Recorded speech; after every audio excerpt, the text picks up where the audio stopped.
In this video, I'm going to be talking about a quick hack that can help you stand out and shine at work consistently. Let's go. Hello there, welcome to Work Tips Pro. This is where we help you stand out and thrive at work. My name is Mukhtar. I recall that there was this meeting I was in. This meeting had leaders all the way to the executive level. In this meeting, we were given updates on a particular project. Now, the meeting is going great.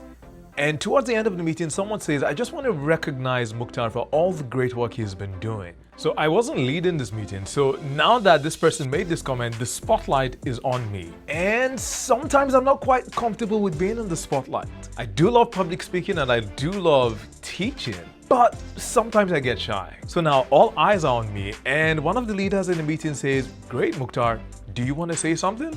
And I open my mouth and I babble, ramble, and stumble. My brain is like, please stop talking. And to me, it feels like people are just smiling, you know, that kind of pity smile, just smiling to be polite. And then the meeting is over and I just want to crawl in the ground. So I go talk to my wife. She gives me all the support that I need. She says all the right things, like you're probably overthinking it. It happens to the best of us. After I have ridden the emotional wave, I go from feeling embarrassed. I go from feeling like I wanna hide to now seeing the situation as funny. My wife says, so what are you gonna do to make sure that this doesn't happen again? And I really love this. You need to have people in your life that can keep you honest. So after my wife asks me that question, I think about it for a minute.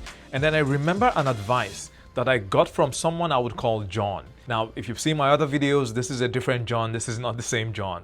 John was a senior leader in one of the companies that I worked for. He was a fantastic communicator and very charismatic. He has what people call presence, and it's very difficult not to notice him in a meeting.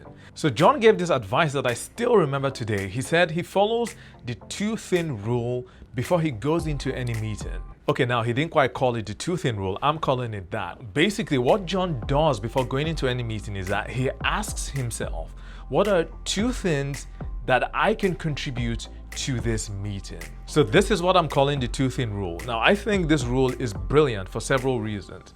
Number one, it is a quick way to prepare for a meeting and ensure that you contribute to the meeting that you attend. And your contribution doesn't have to be pearls of wisdom. No, it can just be a clarifying question. Or in my case, if I had just thought about two things before going into the meeting, I could have reiterated the two most important things that we needed help with on the project. Now, moving on to the second reason why I like this rule. Many people complain that meetings are a time suck. If you can't think of two things that you can contribute to a meeting, then maybe you should skip that meeting. Now, of course, there are some exceptions to this. Maybe you are in training or you need to attend a mandatory town hall. So these might be some exceptions. The third reason why I like this rule is that you'll be noticed for being a key player. You know, there are some people that whenever they join your project or they join your meeting, you just know that you're gonna have a productive conversation or a productive project. And the minute that they leave your project or they leave your meeting, the discussion just spirals out of control. Your project becomes directionless. This technique can help you be that person that's always contributing when you enter a project, that's always contributing when you come into a meeting. So before you go into your next meeting, consider using the two-thing rule. If you want to stand out in your next presentation, click on the playlist that you're going to be seeing on your screen right now if you're seeing this on YouTube. Don't forget to subscribe to the channel. I'll see you in the next video.